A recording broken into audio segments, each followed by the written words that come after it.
keep in mind that with my species, and which you might call biological reproduction, we no longer explore that in a physical way, as you have mentioned. It's now evolved to be more energetic in nature. So I've described this before. Other members of my civilization, such as the Bashar and Rohan, have described this process in different ways before.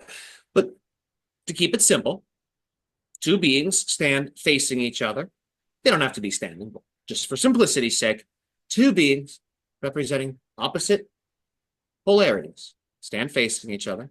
They generate high levels of ecstasy, bliss, and love. They synchronize that personal ecstasy, bliss, and love with the higher dimensions, lower dimensions, and the inner dimensions. Positive, negative, neutral. This allows for these two people to generate two opposing yet complementary charges. Positive, negative, neutral, electrical charge. Positive, negative, neutral, electrical charge. Now you can put these two potent yin-yang charges together.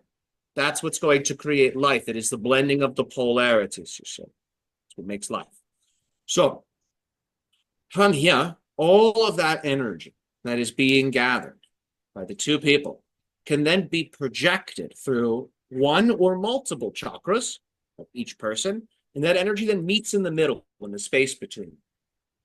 And it is here that the man and woman, or whomever is representing the man and woman, because this can be done energetically in a variety of different ways. Remember, when it's energy, it's not so dependent on things like biological sex.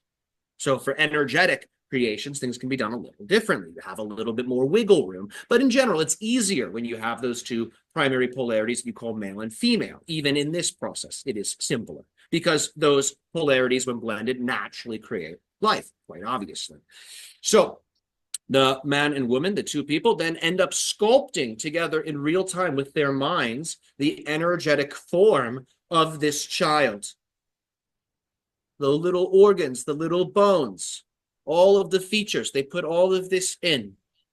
And they start to imagine the types of virtues and energies and mindsets and dreams they want this child to have. And they strengthen it every single day. Every single day. When they're finished, they send this energy code up to the source, and they ask for a higher soul who desires to incarnate in such a form to select that form and to use it.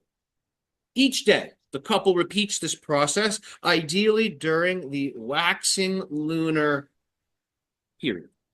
When the moon is building its light, this process is the strongest. Each day, the energy child is created and sent up. One day, you won't have to send it up. You will do the exercise, the energy body is summoned, and the being will descend into it and will materialize.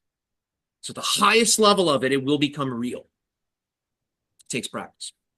You have to become a little obsessed with it. You have to be willing to do what it takes, not just to achieve it, but to also integrate it afterwards.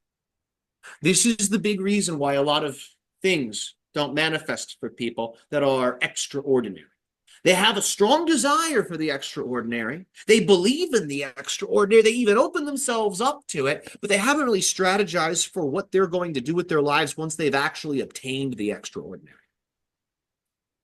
They don't know how to move. That creates an insecurity in them, and then the extraordinary stays away. So you have to create that kind of space, not just to achieve it, but to integrate it once achieved. That will help you.